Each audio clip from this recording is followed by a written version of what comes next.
ሕይወት ተስፋ አስቆራጭ መስሏችሁ ታይቷችሁ ያውቃል? ሁሉም ሰው የእርምጃችሁን ድምጽ እየጠበቀ እንዳለ ሲሰማችሁ ያ ጫና ከባድ ሆኖባችኋል? ወይስ ደግሞ ማንም ምንም ሳይጠብቅባችሁ ብቻችሁን በዝምታ ታላቅ ነገር ለመፍጠር ታስባላችሁ?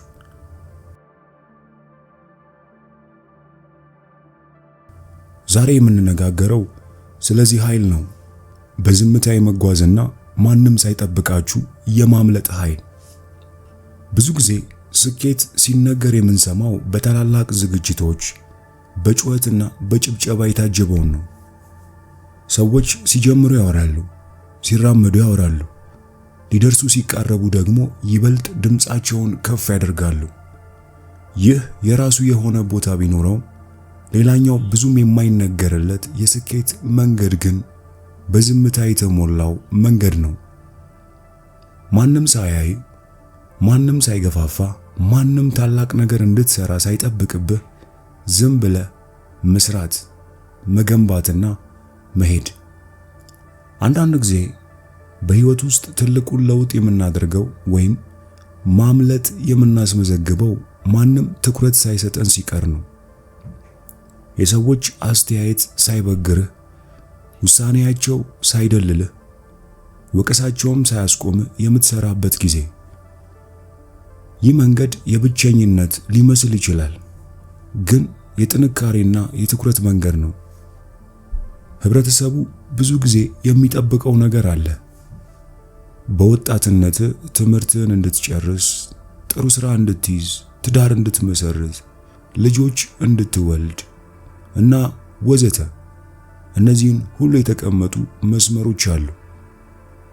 ከዚህ መስመር ስትወጣ ወይም የራስህን መንገድ ስትፈልግ ሰዎች ግራ ሊጋቡ፣ ሊያወሩ ወይም ተስፋ ሊቆርጡብህ ይችላሉ። ታዲያ በዚህ ጊዜ ምርጡ ምላሽ ምንድን ነው? ጩኸት? ክርክር? ማስረዳት? በፍጹም ይሄ መፍትሄ ሊሆን አይችልም። አንዳንድ ጊዜ ምርጡ ምላሽ ዝምታ ነው። ዝምታ ግን እኮ መሸነፍ አይደለም። ዝምታ ትኩረት ወደ ውስጥ መሆኑን የሚያሳይ ምልክት ነው። ኃይልህን ወደዚያው የምታስቀምጥበት መንገድ ነው። በዝምታ ስትሰራ ከውጭ የሚመጣውን ጫጫታ ሁሉ ታስወግዳለህ። የሰዎችን ጥርጣሬ አትሰማም፣ ውሳኔያቸውንም ከመጠን በላይ አያስደነግጥህም። የምትሰማው የልብህን ድምፅ፣ የዓላማህን ጥሪ ብቻ ነው። ይህ በዝምታ ማምለጥ ስልት በርካታ ጥቅሞች አሉት። አንደኛ፣ ከውጭ ጫና ነፃ ያደርግሃል። ሰዎች ካንተ የሚጠብቁት ነገር በማይኖርበት ጊዜ ለነሱ ሳይሆን ለራስና ለዓላማ ትሰራለህ። ሁለተኛ፣ ትኩረት እንድታደርግ ይረዳሃል። ኃይልህንና ጉልበትህን ሁሉ ወደ ሥራ እንዲሄድ ታደርጋለህ። ወሬ ለማዳመጥም ሆነ ለመከራከር የሚባክን ጊዜ አይኖርም። ሶስተኛ፣ ስህተት ለመስራትና ከስህተትህ ለመማር ምቹ ሁኔታ ይፈጥራል። ማንም እየተመለከተኝ ነው ብለህ ስለማትጨነቅ ነገሮችን ለመሞከርና ካልተሳካልህም በጸጥታ አስተካክለ ለመቀጠል ድፍረት ይኖርሃል። ታሪክ ብዙ በዝምታ ሰርተው ድንቅ ነገር የፈጠሩ ሰዎችን ያሳየናል። ከመጀመሪያ ጀምሮ የሰዎችን ቀልብ የሳቡ ብዙ አይደሉም። አብዛኞቹ በራሳቸው ዓለም ውስጥ ሆነው ሐሳባቸውን እያጠሩ ስራቸውን እየሰሩ የቆዩ ናቸው። ውጤቱ ሲገለጥ ግን ዓለም ሁሉ ያኔ ነው የሚሰማው። ይህ ማለት ግን ማንም አያውራ ወይም ከሰዎች ጋር አትሁን ማለት አይደለም። ዓላማው የሰዎች አስተያየት የበላይነት እንዲኖረው አለመፍቀድ ነው። ጉዞው ያንተ መሆኑን መገንዘብ አለብህ። ብዙዎቻችን የምንፈራው ነገር አለ። የብቸኝነት ፍርሃት፣ ያለ ድጋፍ የመውደቅ ፍርሃት፣ ማንም እንደማያምንብን የማሰብ ፍርሃት። እነዚህ ፍርሃቶች ጩኸት እንድናበዛና ወይም የሰዎችን ትኩረት እንድንፈልግ ሊያደርጉን ይችላሉ። ነገር ግን እውነታው ምንድን ነው?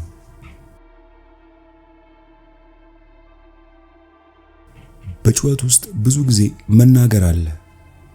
ትኩረትን በመፈለግ ውስጥ ብዙ ጊዜ የአጭር ጊዜ እርካታ ብቻ አለ።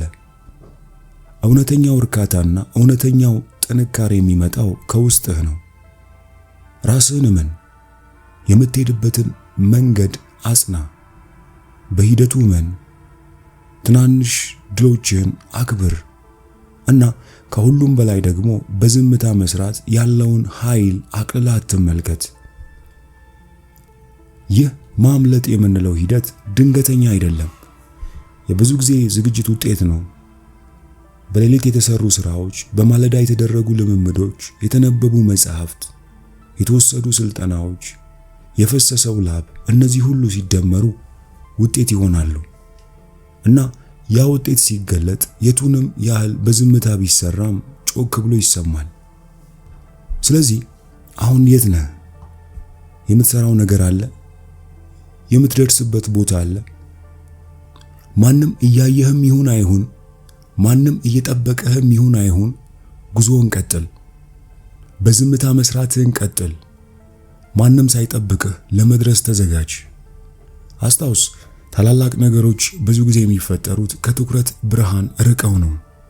አንተም የዚህ አካል መሆን ትችላለህ። አሁን ጊዜው ነው። ጫጫታውን ወደ ጎን ተወው። ትኩረትህን ሰብስብ። በምትሰራው ነገር ላይ አትኩር። ትንሽም ብትሆን በየቀኑ እርምጃ ውሰድ። የሰዎች ጭብጨባ ባይኖር እንኳን በራስህ ጥረት ተደሰት።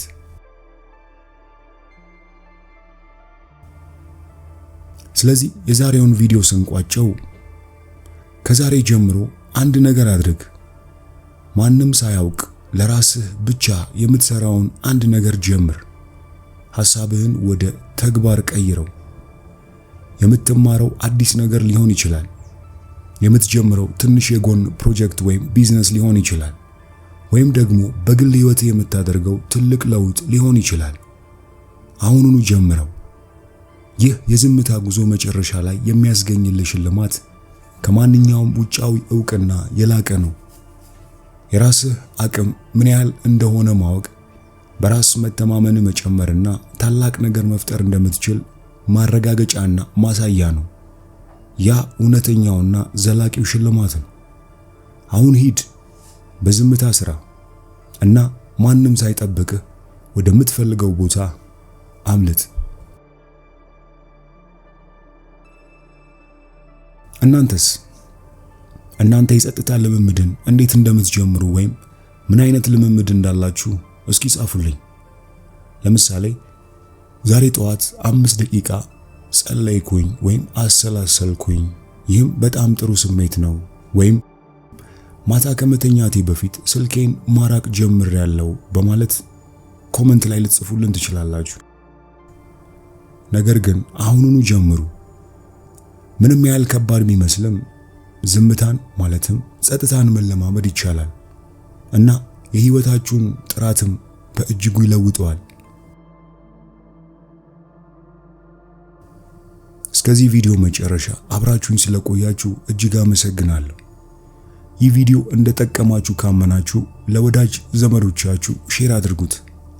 ለቀጣይ እንዲህ ያሉ ጠቃሚ ቪዲዮዎች እንዲደርሷችሁ ደግሞ የቻናላችን ቤተሰብ ለመሆን ሰብስክራይብ ማድረግና የደውል ምልክቱን መጫን እንዳትረሱ።